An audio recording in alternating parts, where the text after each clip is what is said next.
Welcome everyone to Monday Match Analysis. We are back and we are into the second week of the French Open. There is so much to talk about. I am not used to doing this show in the middle of a tournament. Normally, a tournament has just ended on a Monday.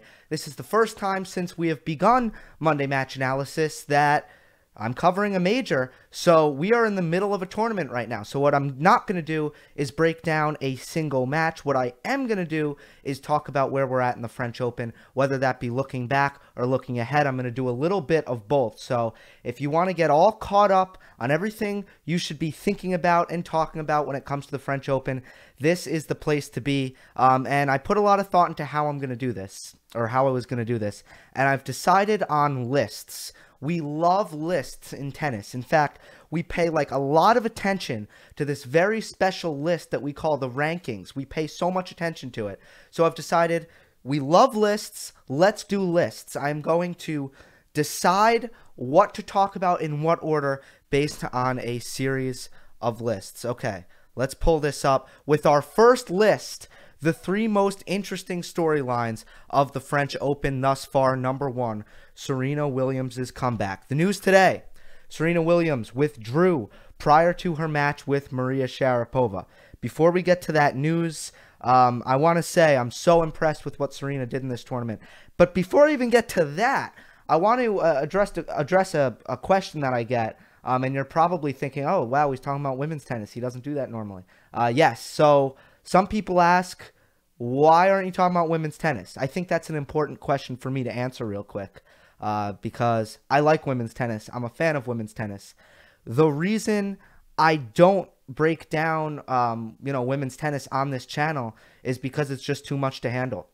If you notice ESPN, Tennis Channel, whatever you watch, they probably have separate analysts for the women's side and the men's side. I know every network that I watch that covers tennis has that. It's because it's too much to follow in the same kind of depth that is ideal. It's too hard to follow both. I only have one set of eyes. There's only so many hours in the day. So that's why I focus on men's tennis. And when it comes to women's tennis, I'm normally just a fan. I don't treat it like my job to make sure not to miss a big match, to make sure to be on top of everyone in the top 50. That's the difference. So women's tennis, I just try to enjoy. Men's tennis, I really try to focus on and study so I can deliver you guys the best content on this channel. So that's why I don't normally talk about women's tennis, but you can look at my list. What's the most interesting thing about Roland Garros?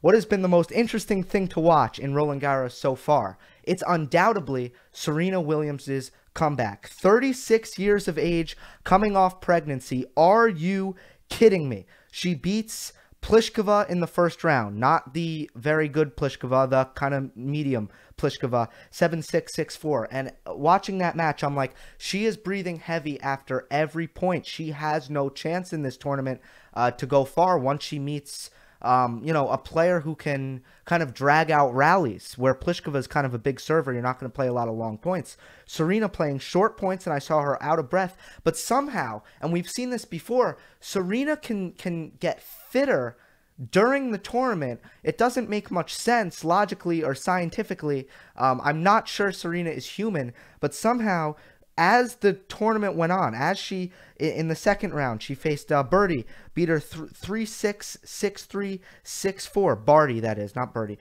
Barty, she beat her in 3 sets, looked a little bit better. And then in the third round, she looked really good. The best she'd looked the entire tournament, beating Julia Georgis 6-3, 6-4. Or it might be Gergis. I think it's Gergis.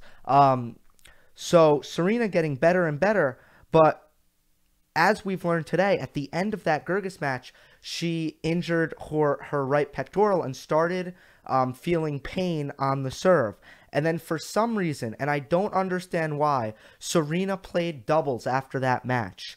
First of all, I don't think she should have been playing doubles in this tournament, especially now after you feel pain in your, on your right side, which you rely on a lot. I don't care, even if it was your left side, you're feeling pain and you're still going to play doubles. That seems to make no sense to me at all. In terms of playing doubles in the tournament, when you are not at your 100% level of fitness, first of all, you're playing extra tennis. Second of all, you're at a higher risk of getting injured. So if you're going to be more tired after your singles matches than you normally would be, and then you go out to play doubles, you are taking a risk of injuring yourself. And this early in the comeback trail, I don't know why Serena would play doubles. Then again, she's Serena, and it's kind of hard to question her decision-making. I think that her and Venus are just so competitive, though. It was probably not a smart move to play doubles in the first place, and an even dumber move to play doubles after Serena hurt herself against Gerges. Okay, let's see. The second thing on the three most interesting storylines is Novak Djokovic's form. So we're going to go into some film study to take a look at Djokovic's form. When it comes to the big four, the elite players in this game, there are always a few things that just wow you. They amaze you. Whether it be, Nadal's defensive skills, Nadal's whipping forehand, his strength, whether it be Murray's consistency, Murray's backhand down the line, whether that be Roger Federer's graceful movement and impeccable shot making and improvisation and creativity. All of the top players have a few things that are just so exceptional that, it just, every time you watch them, all you can do is marvel at it. For Novak Djokovic, there's a few things. There's the return. There is the Gumby-like movement that leads to this incredible court coverage. There's the cardio, the endurance. And lastly, there is the timing. Novak's timing is so good. And timing is important for a lot of things. Whether that be, honestly, just limiting the errors. If you're too early or too late on your swings, if your contact point isn't just right, you're going to make more errors. So right off the bat, that's important. It's important for power to take bigger swings and not sacrifice your timing. That's a difficult thing to do. To take the ball on the rise takes really good timing. But I'd say the number one thing that you need really good timing to do, it's changing direction. And it's something that Novak does really, really well. And I want to take a look at some film from, or it's really still images, but the best film I can do without not getting in trouble with the French Fédération de Tennis, or whatever it's called, for showing their matches. Some still images of the match versus Verdasco.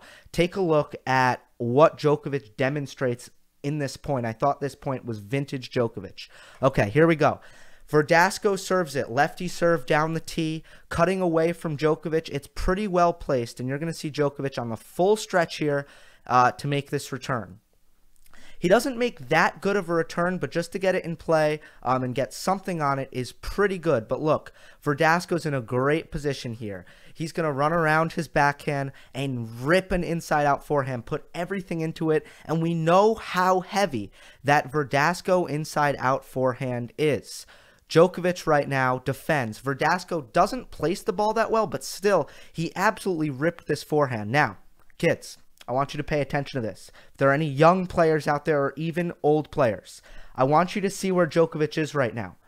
Go cross court, okay? There's a couple reasons here. Just get back to neutral. Verdasco rips a forehand inside out here. You want to defend now, get the point back to neutral. Djokovic is about 7 feet behind the baseline right now. To change direction would be crazy. If you go cross court, you get the shorter part of the net and you get more court to work with.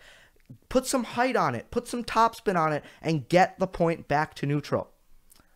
Novak Djokovic doesn't do that. His timing is so good that he can go against what would conventionally be the best shot selection here. And Djokovic goes down the line and places it beautifully.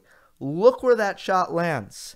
So Verdasco, basically on the full stretch here, he actually does make Novak play 2 extra balls, but he wins the point. So I think that out of all the things that I mentioned that are really impressive about Djokovic, I think that one thing is back. and that is his timing. His timing looks to me as good as ever.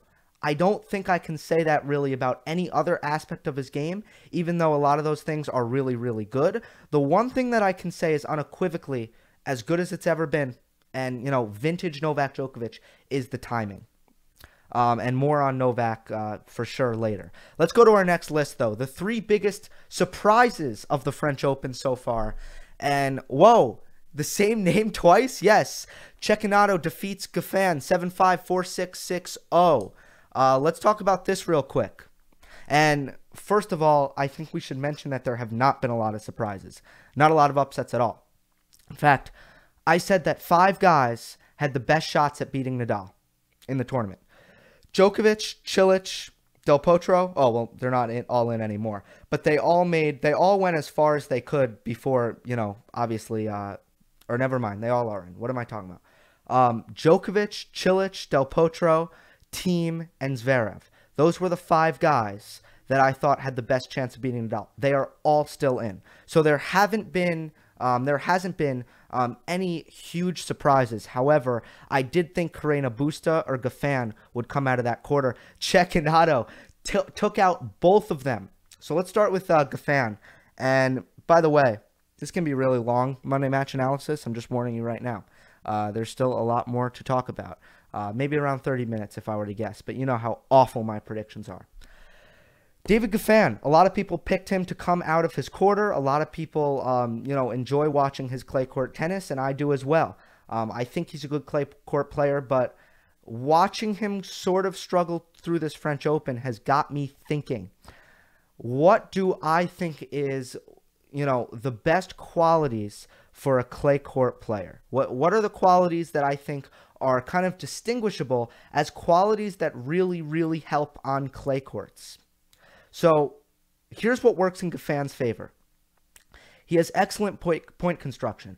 I think that that's more important on a slow court because you have to use the geometry of the court, the width of the court. You can't just kind of hit through the court and rely on penetrating balls to create instant offense. You have to construct points. In that sense, Goffin really draws his advantage from slow courts, and also on the same sort of thing, his ability to change direction, similar to Novak Djokovic, it helps him on a slow court, once again, using the width, using the geometry, less so the power.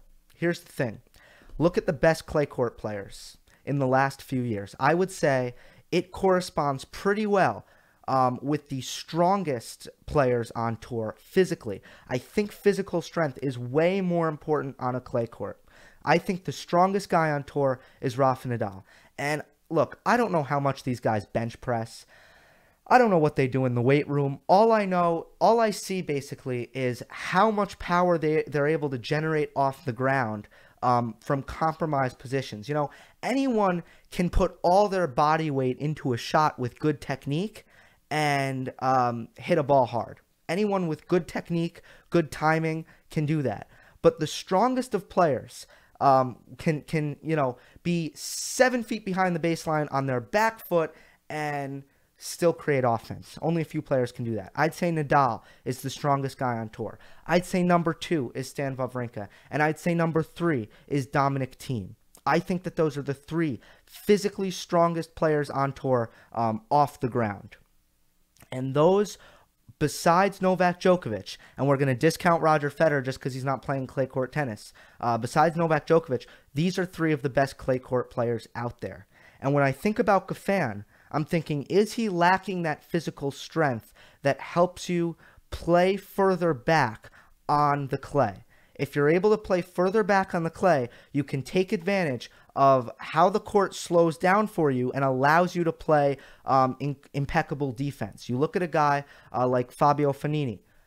His defense is 10 times better on a clay court than it is on any other surface. That's why clay is his best surface, because he can kind of play further back and take advantage of basically the defensive advantages that clay will give you if you're far back. For Goffin, he can't really take advantage of that because he's not strong enough to play that far off the baseline. His strength is playing inside the court, taking the ball on the rise, changing direction, and that's what he does well. But when you play that kind of game on a clay court, are you sacrificing your ability to take advantage of what clay can offer you defensively? That's what I'm kind of thinking about with Goffin. So I don't know. I know he loves clay, but in theory, I don't really think it should be his best surface. That's just, I don't know if I can't really put a punctuation mark on that point. That's kind of just stream of consciousness, things I've been thinking about with David Goffin. Number 2 is Carreno Busta. I was on a plane during that match, so I don't really know what happened. But Carreno Busta was my pick. I did watch the highlights, but I think it would only be appropriate to talk about Cecchinato at this point. So here's some fun facts, some research in case you're unfamiliar with him. He's something like 75 in the world right now. He is most known for getting caught for fixing a match 2 years ago. Most recently, and I talked about it in my last video, we saw Nicholas Kicker getting in some trouble, or a lot of trouble for that matter for that. Checchinato got caught for doing the same thing 2 years ago, taking money to throw a match. This season has been his best season as a pro. The last 5 seasons, he's improved his ranking at year end, so he's got a nice upward trajectory. This season, he won Budapest, and he won a challenger in Santiago, Chile. And both of those tournaments were clay. His favorite surface is clay. His favorite shot is the serve. His idol is Marat Safin. And this doesn't really matter to me, but I always think about my fans and my listeners, viewers rather, on the other side of the pond. He supports AC Milan. So I don't know if that's a good thing, maybe for you guys, maybe a bad thing for some of you, but he is a supporter of AC Milan. So that's the deal with him. Let's see what he's got against Djokovic. I don't want to talk too much about him because I haven't watched him enough. Once I watch that Djokovic match, I should have some more thoughts on Cecchinato. Is this a fluke, or is this a new guy kind of bursting on the scene? Let's see. And number 3 on biggest surprises is Verdasco defeating Dimitrov. I feel like we all saw this coming, no? 7-6, 6-2, 6-4. I think the way he defeated Dimitrov was surprising, how easily he defeated Dimitrov. But Grigor came into this tournament on a 3-match losing streak, just not playing inspiring tennis at all. So I don't think any of us even thought he would come out of his quarter. And he was the 3 seed.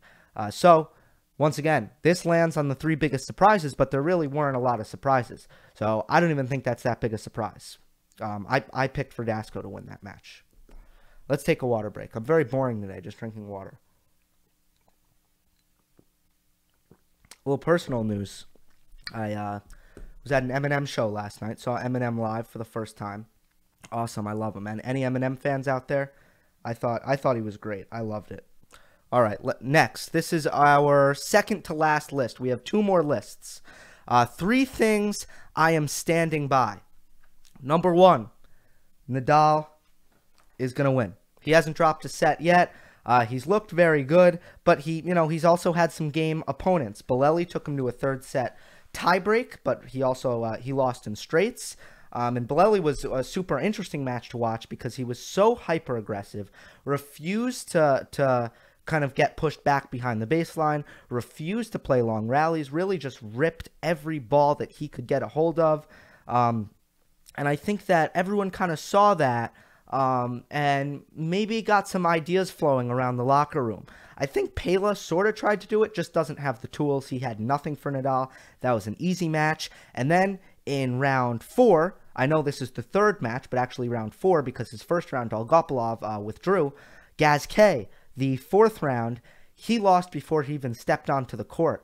Just clearly didn't believe he could win. He played like he didn't believe he could win. Then after the match said it was impossible to beat Nadal. It's possible, buddy.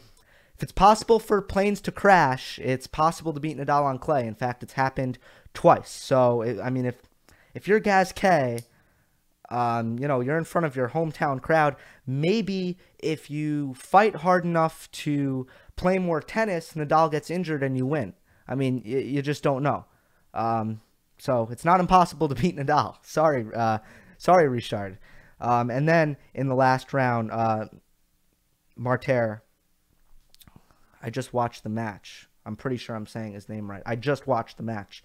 But very game, the German. Very, very game. Good match. But Nadal will play Schwartzman in the next round. I don't see him dropping a set in that either. And still just looking dominant. So nothing is new there. Number 2, Thiem will advance.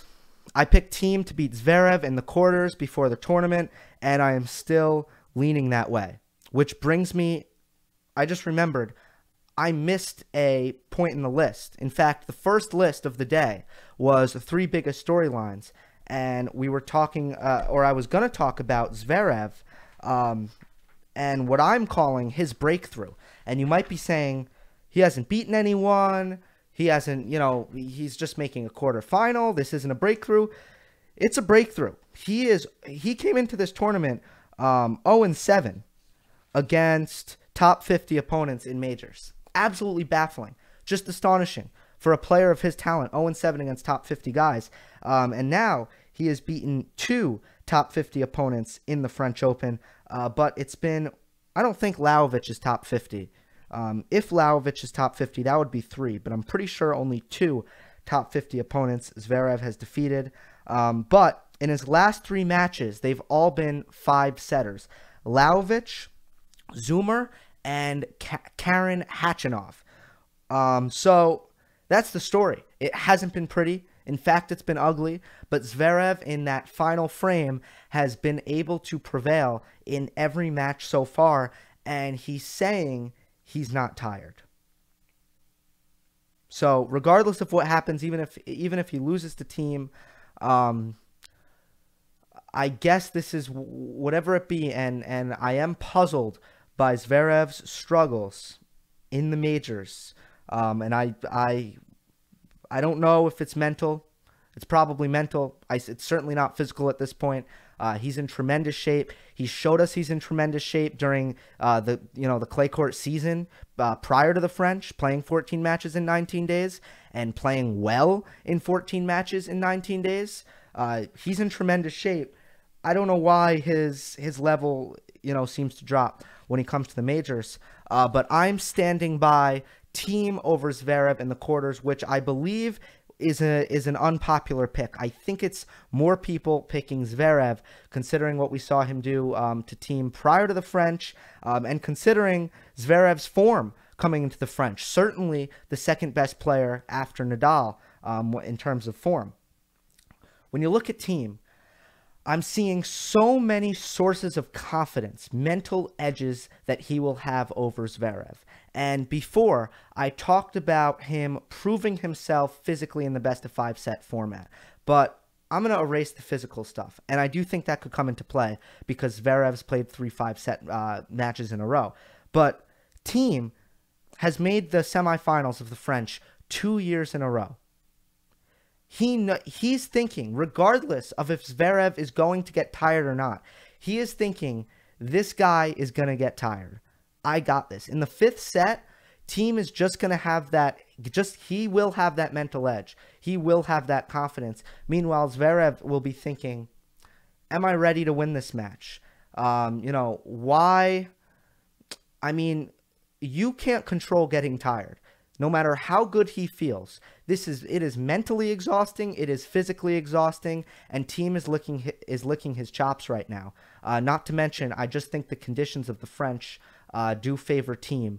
I think it's slower. I think it's more spacious, and Thiem seems to be in really good form, and seems to be very fresh as well.